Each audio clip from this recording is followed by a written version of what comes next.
start adding up the balance sheet of what we in the Army Service Forces have accomplished since December 7, 1941. This was the moment of resolution. This was the signal for unity to the 135 millionth power. We had been working before, working against opposition to prepare the country and its Army. But now this meant the green light for the Army Supply Services, the green light that meant also the gravest of responsibilities, the most difficult of jobs. And on December 7 began a record of achievement of which we can all well be proud. 100,000 volunteers, 1 million and then another 1 million enlisted men. Send them to us. We'll build the camps and we'll staff them and make them machines for living. We're ready for them. This is what we've been planning for. And now we're ready to move. We won't be caught unprepared. We had to learn how to take care of them, nurse them, insure them against the tropical and polar diseases they'll have to face. We had to work out systems of figuring what was their best job. And always we had to feed them, fill their bellies with good food, too.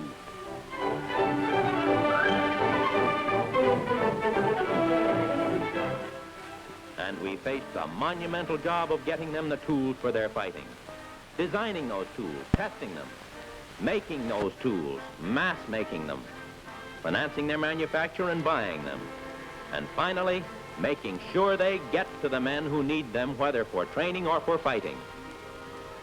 And we got the job done faster than possible, because our need was the most urgent the world has ever known.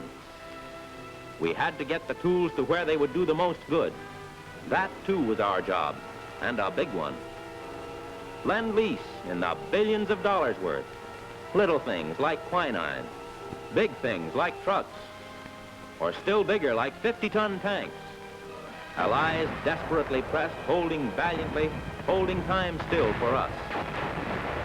And the ASF must get to them, as well as to our own men, the tools they need. The men of the ASF, they never learned how important was this part of their job. It's too bad, but we were too busy to tell them. And still, the most important job we had was training our own men.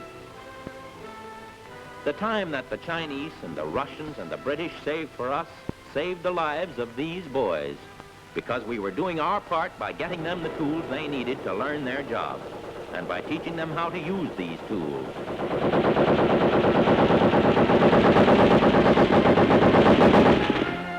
We reached out over the seas and through the air to bring the vital supplies to a dozen new, strange theaters of operation. And where there was no existing way to move in our supplies, where there was no line of communications, we sent in our engineers, and they made our line for us where none had existed before. And the goods got where they were needed, landed in 100 strange places. We were learning geography the hard way. Guadalcanal, Attu, Accra, Casablanca, Chongqing, Kiska, Cairo, Algiers, Sicily.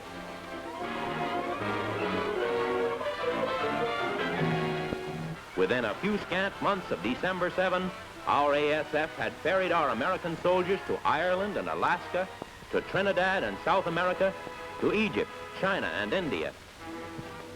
But our ASF enlisted men never got a picture of what we were accomplishing. We were too busy accomplishing it to tell them. And so within a few scant months of December 7, we were on the attack on Guadalcanal. Within 11 months, hundreds of thousands of American troops had landed on the shores of North Africa and were beginning to use millions of tons of shipping. Before the end of the African campaign, these men were to use more equipment and supplies than we sent to France in the whole of World War I. The ASF had been given a responsibility. It was discharging that responsibility with honor and dispatch. The job we have done and will continue to do is justifiably a matter of pride for us, but it must also be a matter of pride for the enlisted men in our command. And this is not the case. For while the job of things was getting done, the job with people was being neglected. At home and abroad, the rank-and-file private, who is the Army, flops himself down on the ground and beefs. And do you know what he beefs about? What he thinks of his job, his officers, his army, and his cause? Here's a very quick look into the mind of the average private.